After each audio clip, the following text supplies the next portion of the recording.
nothing like Mia Goth making love to a scarecrow, am I right?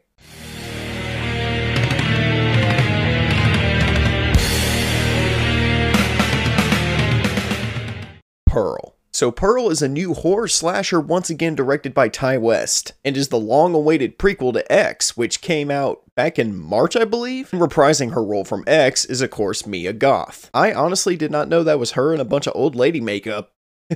Wow. Trapped on her family's isolated farm, Pearl must tend to her ailing father under the bitter and overbearing watch of her devout mother. Hoping for a more glamorous life, Pearl's ambitions, temptations, and repressions all come to a head with horrific consequences. Now, when Pearl was announced, I honestly didn't know what to think. I remember when I originally saw X back in March, I thought it was a very fun one-off that really didn't need any sequels. Or prequels, because that's essentially what Pearl is. But my boy Ty West was like, nope, y'all are getting another, and it's gonna be great. Pretty sure that's what he said anyway. First impressions after leaving the theater, Pearl was actually pretty good. For me anyway, at least, because I'm kind of predicting there's gonna be a lot of people that really like this movie, and then there's going to be a lot of people that absolutely despise this movie. First thing I noticed is kind of unlike X, which is kind of a throwback to 70s style slasher films, Pearl is more of a deep psychological character dive. It takes you on a journey into the life and mind of this character that's just slowly succumbing to madness. Madness mainly brought on by her desires and her ambitions. And part of the fun of this movie is seeing the events that made this character into what she is in X. It does get really disturbing, and the atmosphere and imagery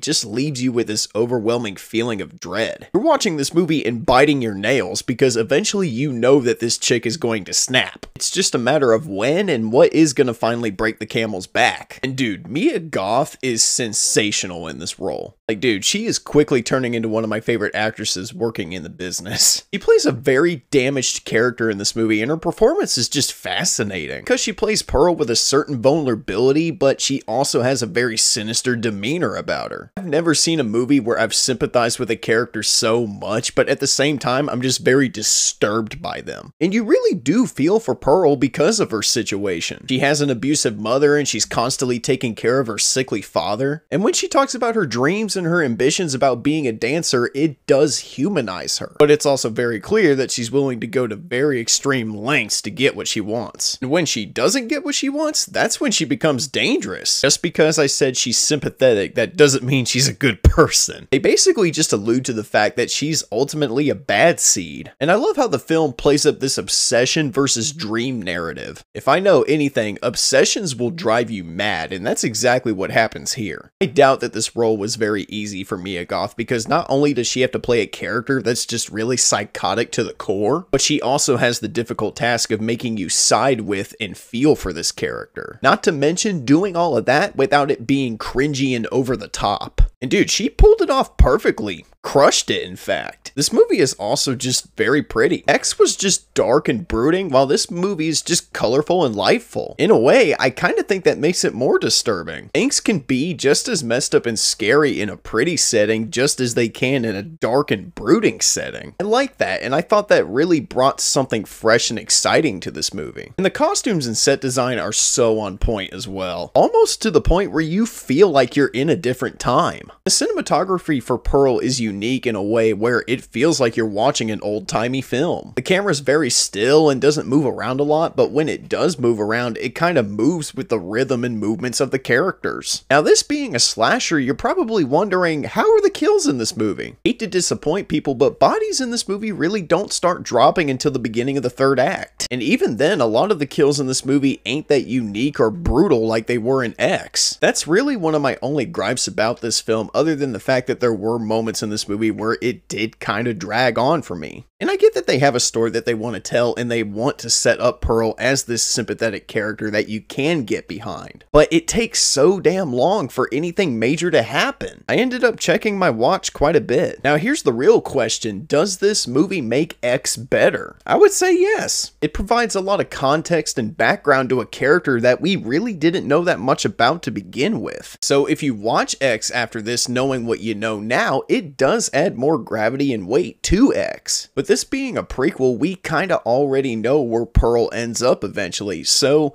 what are they gonna do going forward? Well, apparently Maxine's story isn't over, because she's getting her own movie. Did not expect to get an X cinematic universe, but here we are. Guys, I enjoyed Pearl. I thought it was a very fun and intriguing, creepy story about a woman just succumbing to madness. If you liked X, chances are you're gonna like Pearl. And if you didn't like X, then you're probably not gonna enjoy this either. For me though, Pearl was a good matinee. Get some popcorn before watching.